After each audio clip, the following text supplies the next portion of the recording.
Bonjour et bienvenue dans ce chapitre 6 pour cette deuxième vidéo. Donc toujours le chapitre molécules organiques et couleurs. On va s'intéresser à quelques paramètres, il en existe d'autres, qui peuvent influencer la couleur d'une substance. Alors dans un premier temps, on va définir ce que l'on appelle justement un indicateur coloré.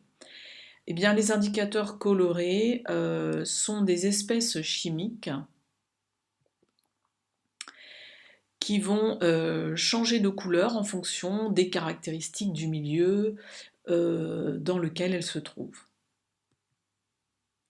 Alors on commence par l'influence du pH en prenant l'exemple d'un indicateur coloré naturel, c'est le jus de chou rouge. Alors pour obtenir du jus de chou rouge, justement, donc il suffit de placer dans un bécher par exemple des morceaux de chou rouge, de l'eau, de faire chauffer, et donc le colorant présent, l'espèce chimique qui est colorée, le colorant ici va passer dans la solution aqueuse, c'est-à-dire dans l'eau. Alors, donc je vous précise, la cyanidine, qui est un pigment présent naturellement dans différents végétaux, et notamment le jus de chou rouge. Normalement orange, la cyanidine peut changer de couleur si sa structure est modifiée. Cette modification est induite par un changement de pH. C'est ce que l'on voit ici. On a des solutions de pH différentes. On a introduit dans chacune la même quantité de solutions aqueuses de pH différents.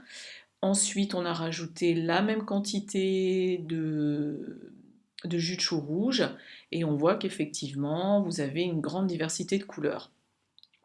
Alors, on regarde ce qui se passe. Donc, voici la molécule pour un pH inférieur à 3. On voit qu'elle change de couleur pour un pH compris entre 4 et 5. Et si l'on y regarde de plus près, c'est dans cette zone-là, donc le plus ici a disparu, a été remplacé par une liaison OH. La couleur, donc violette, on va dire, entre guillemets, hein, est modifiée. Vous aviez du rouge, orange, vous êtes passé en fait au violet. Ensuite, eh bien, on regarde ce qui se passe à pH 6-7. On voit clairement que la structure de la molécule a changé. Vous avez la disparition ici de cette liaison OH, voilà, avec la formation d'une double liaison. Et si vous y regardez de plus près, vous voyez par contre l'apparition d'une fonction OH située à un autre endroit, à la place de la liaison C double liaison O. La couleur, donc ici, donc on ne devine pas trop, c'est entre le bleu et le violet. Donc vous êtes ici. Là déjà, quand vous passez à pH 7-8, la molécule devient plutôt tire vers le vert. Le H ici a disparu, a été remplacé par le fait que O soit accompagné d'une charge négative. Ensuite, bien c'est tout. Ensuite, lorsque vous augmentez le pH, la solution commence à devenir jaune. Et là, si vous y regardez de plus près, vous avez OH qui s'est reformé ici. Et ici, la liaison C double liaison O a été remplacée de nouveau par une liaison OH. Donc le pH induit le changement de pH induit un changement de structure et aussi un changement de couleur. Donc on va prendre ici des indicateurs colorés de laboratoire très souvent rencontrés. Donc je reprends et je regarde ici, c'est un petit peu plus simple que pour le jus de chou rouge parce que vous avez ce que l'on appelle une zone de virage. Donc prends deux couleurs, la couleur de sa forme acide, par exemple ici je vais prendre l'exemple de l'hélianthine, sa forme acide est rouge pour un pH compris entre 0 et à mon avis à peu près 2,7. Ensuite donc il est jaune pour un pH compris entre 3,5 on va dire et 14. Par contre, eh bien, entre les deux, vous avez ce que l'on appelle en fait une zone de virage, c'est-à-dire une zone de pH dans laquelle vous avez un mélange des deux formes et donc vous avez un mélange des deux couleurs. Donc l'éliantine, vous l'avez retrouvé, il est ici. Donc le orange, donc la couleur n'est pas forcément bien rendue, on n'est peut-être pas tout à fait dans cette zone, mais effectivement vous voyez le rouge et le jaune. La couleur intermédiaire, la couleur de la zone de virage, eh bien, est comprise entre ces deux couleurs. Ensuite, ici, vous voyez la phénolphtaléine, elle est incolore jusqu'à pH 9. Ensuite, pH 9, si on suppose que le 10 est là, donc 10 à peu près, 9,8, eh bien, est violet. Rose, en fait, c'est rose fuchsia.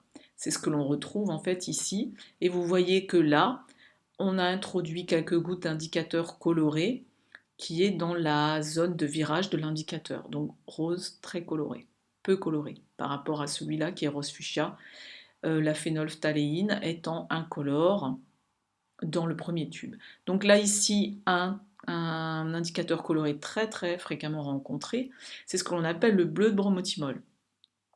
Donc sa forme acide, on va dire, est jaune, sa forme basique est bleue, et entre les deux, vous avez une couleur intermédiaire, c'est le vert.